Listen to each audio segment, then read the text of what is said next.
猎物，却是没能杀人的韩放。老师，对不住了，这次也连累您了。Welcome to my channel. Dukung terus channel ini dengan like, share, comment, and subscribe. Melanjutkan cerita sebelumnya dari Battle Through the Heavens. Pada part sebelumnya, Permaisuri, Xiaoyan, dan kelinci awan es dihadang oleh kekuatan misterius yang bersembunyi di celah retakan ketiadaan, yang ternyata sosok dari istana dewa pemburu yang bernama Kang Sun. Dan pada saat Xiaoyan akan melenyapkan jiwanya, datang sesosok yang berada di ranah keabadian. Dan pada saat berikutnya, Xiaoyan bergabung dengan avatar Yuan Shen. Feng Tuo berlari kencang seperti kilat, tetapi dia masih tidak bisa sepenuhnya menjatuhkan Xiaoyan. Kekuatan abadi emas menyebar dari tubuhnya. Kekuatan sihir dewa pemburu. Dan tiba-tiba Feng Tuo sangat marah. Dia merupakan orang kuat yang berada di langkah pertama keabadian kaisar. Di matanya, keabadian fisik sama sekali tidak abadi. Di bawah cahaya keemasan yang memancar dari tubuhnya, Feng Tuo tidak memilih untuk terus menghindar, tetapi memulai pertarungan tinju dengan Xiaoyan. Dan Feng Tuo masih meremehkan kekuatan tubuh fisik Xiaoyan. Meskipun Xiaoyan tidak memiliki fluktuasi kekuatan abadi, saat menghadapi tinju Feng Tuo yang dipenuhi dengan kekuatan abadi yang kuat, setiap pukulan Xiaoyan dapat menyebarkan cahaya keemasan yang menembus tubuhnya. Kulit Feng Tuo pucat, Xiaoyan meninju ke dagingnya. Feng Tuo harus terus mengelak. Meskipun tubuh fisiknya kuat, tampaknya dibandingkan dengan Xiaoyan, keduanya tidak berada pada level yang sama. Jadi, Feng Tuo mengubah strateginya. Hanya dengan kekuatan abadi, dia dapat memiliki peluang untuk menang. 18 pedang penyegel iblis. Dia berteriak. 18 cahaya pedang keluar, berputar di sekelilingnya. Masing-masing dari 18 cahaya pedang berubah menjadi pedang raksasa dan menebas ke arah tubuh Xiaoyan. 18 cahaya pedang memancarkan fluktuasi yang sangat kuat, seolah-olah mereka bahkan bisa menembus kehampaan. Sejumlah besar cahaya pedang meraung, membuat suara teriakan pedang yang menusuk. Dan ini tampaknya menjadi salah satu kartu truf Feng Tuo. Matanya serius dan dia memiliki keyakinan mutlak pada 18 pedang penyegel iblisnya. Kekuatan abadi emas melonjak di atas 18 cahaya pedang. Terdengar suara teredam yang terus-menerus. Xiaoyan masih mengayunkan tinjunya dan mengguncang 18 cahaya pedang. Tinju itu sangat keras. 18 pukulan diayunkan berturut-turut. Satu pukulan menghantam satu cahaya pedang tanpa kecuali dengan kepalan tangan Xiaoyan. Semua 18 cahaya pedang yang sangat ganas ditangkap oleh Xiaoyan.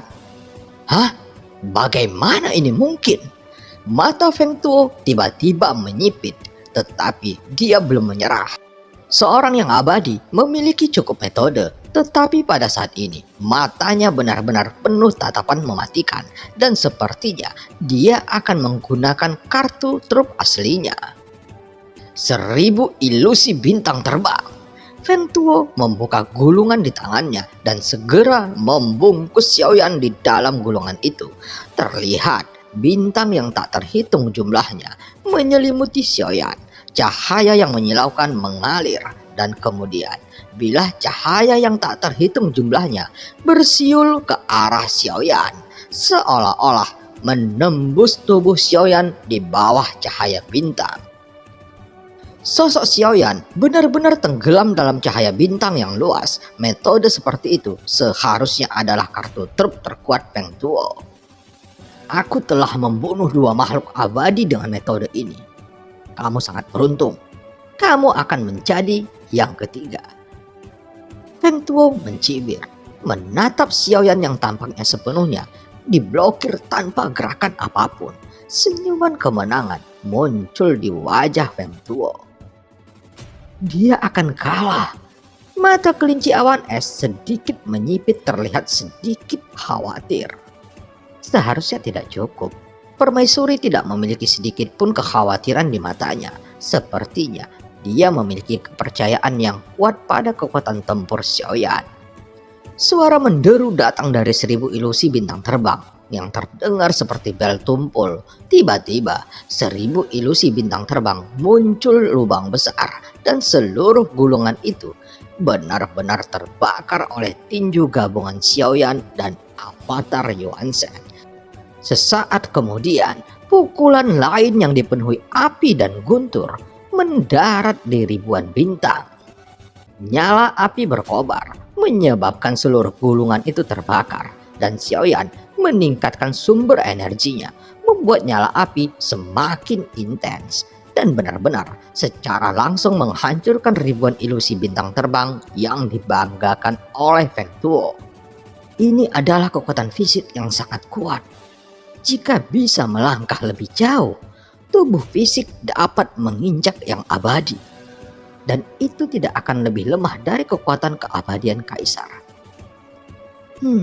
Pada dasarnya, keabadian fisik juga abadi. Kelinci awan es bergumam, ada juga kejutan di mata binatang itu. Beraninya kau menghancurkan 1000 ilusi bintang terbangku. Karena ini masalahnya. Pertempuran ini harus berakhir. Matilah. Feng Tuo acuh tak acuh seperti es tergantung di atas kehampaan.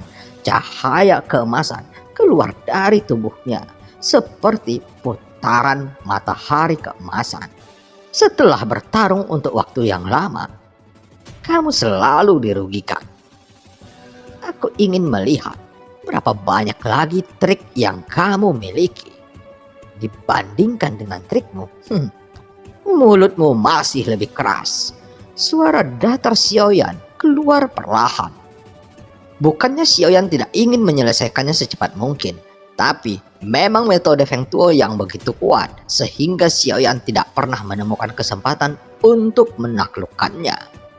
Namun, saat pertempuran berlangsung, Xiaoyan juga menemukan bahwa aura Feng Tuo secara bertahap melemah. Artinya, meskipun dia abadi dan memiliki lebih dari 1 miliar sumber energi sebelumnya, dia masih memiliki masalah konsumsi sumber ki yang besar saat menampilkan keterampilan bertarungnya.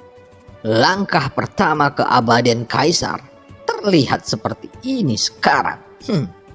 Jika kamu adalah langkah kedua, kamu mungkin masih memiliki kesempatan. Tapi jika itu hanya langkah pertama, aku bisa mengalahkanmu sampai mati dengan 2 kepala, kata Xiaoyan sambil meremas tinjunya dan semangat juang di matanya tersulut. Suara Xiaoyan tidak keras, tetapi sarkasme membuat mata indah permaisuri sedikit melengkung lagi, dan dia dengan main-main menatap Xiaoyan dengan tangan terlipat yang tampak riang dan puas. Feng Tuo mengenakan pakaian hijau. Dia memiliki sikap dewa dan memiliki temperamen orang yang sangat kuat dan berkata, "Aku belum pernah melihat keabadian fisik dapat terus bertahan. Menurutku, kamu akan berakhir di sini. Aku akan memberitahumu bahwa ada celah yang tidak dapat diatasi di antara kita berdua." Keabadian fisik juga bisa dianggap sebagai keabadian. Xiaoyan berkata. Di telapak tangannya muncul teratai api dan kemudian melemparkannya langsung ke arah Feng Tuo. Berkata dengan suara yang dalam, "Ini akan menghancurkanmu. Jika kamu tidak memiliki kekuatan, kamu tidak akan bisa menghentikannya." Dahi Feng Tuo berkerut, matanya sangat suram. Dengan pakaiannya yang berkibar menghadap teratai api yang mengaum. Dengan lambaian 2 jari, cahaya keemasan menebas dan teratai api meledak di udara. Tinju Xiaoyan melonjak dengan kekuatan dan tiba-tiba ada fluktuasi kekuatan destruktif muncul lalu berkata, "Tidakkah kamu menyadari bahwa aku tidak menggunakan keterampilan bertarung dari awal sampai akhir? Apakah sekarang kamu siap?" Tubuh Feng Tuo penuh dengan cahaya keemasan. Jelas dia tidak berani untuk menahan lagi. Lalu dia berteriak keras, 10.000 bintang binasa. Feng Tuo merentangkan tangannya. Cahaya keemasan berkumpul di dadanya dan kemudian sinar berbentuk kipas menyelimuti Xiaoyan. Namun pada saat yang sama, kepalan tangan Xiaoyan di pinggangnya tiba-tiba meledak. 7 tapak dewa pembunuh. 7 tapak dewa pembunuh yang meledak setelah penggabungan avatar Yuan-Shan dengan teknik pembentuk kehidupan. Kekuatan pukulan ini telah dinaikkan hingga ke level yang ekstrim. Xiaoyan meninju dengan satu pukulan, dan kekuatan pukulan ini menghancurkan bumi dan seluruh kehampaan bergetar. Xiaoyan tidak mencoba mengelak, tapi langsung ke atas, sama sekali tidak memperhatikan serangan Feng Tuo. Sinar emas sepertinya menghilangkan kegelapan ketiadaan di sekitarnya dan langsung menenggelamkan sosok Xiaoyan di dalam sinarnya. Feng Tuo mencibir saat melihat ini. Selama Xiaoyan tidak menghindar, dia akan terluka parah. Kelinci awan es sedikit khawatir. Tetapi dengan pelajaran yang dipetik dari sebelumnya, ia tidak meremehkan Xiaoyan, tetapi menyaksikan perubahannya dengan tenang. Di sisi lain, permaisuri, matanya yang indah acuh tak acuh, tanpa terlalu banyak fluktuasi, hanya duduk bersila dengan tenang. Bagaimanapun, setelah banyak melihat angin kencang dan ombak, situasi ini secara alami tidak ada apa-apanya di depan permaisuri. Jadi, bagaimana dengan tubuh abadi? Mati saja untukku. Feng Tuo meraung dengan marah dan cahaya keemasan menjadi lebih kuat. Tetapi tepat ketika kata-kata itu jatuh, tinju sebesar karung pasir tiba-tiba muncul di depan matanya dan itu memukulnya tepat di wajahnya tanpa dapat dihindarinya. Dengan suara teredam, wajah Feng Tuo tenggelam. Gigi yang tak terhitung jumlahnya hancur berantakan dan seluruh wajahnya cekung. Sosoknya mundur dan kesadarannya juga bercampur. Sebelum dia bangun, kekuatan besar menghantam dadanya lagi. Organ dalamnya berkedut dan seteguk darah bercampur daging cincang menyembur keluar. Dia ingin menggunakan kemampuannya, tetapi setelah cahaya putih melintas di depannya, kesadarannya yang baru saja bangun jatuh ke koma lagi untuk sesaat. Ketika dia sadar kembali, sebagian besar tulang di tubuhnya telah hancur. Rasa sakit mendorongnya untuk bangun seketika, menggigit ujung lidahnya. Esensi darahnya menyembur keluar, membakar hidupnya sendiri tanpa ragu-ragu.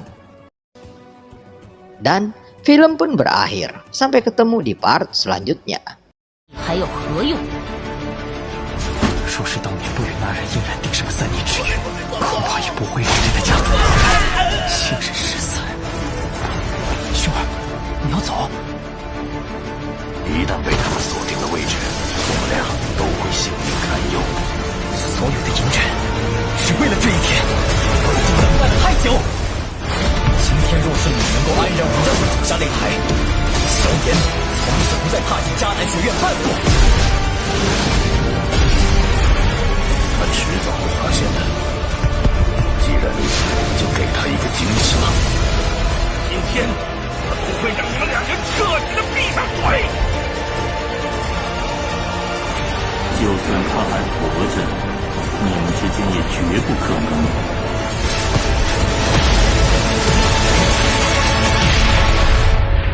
加玛帝国云岚宗，我萧炎回来了。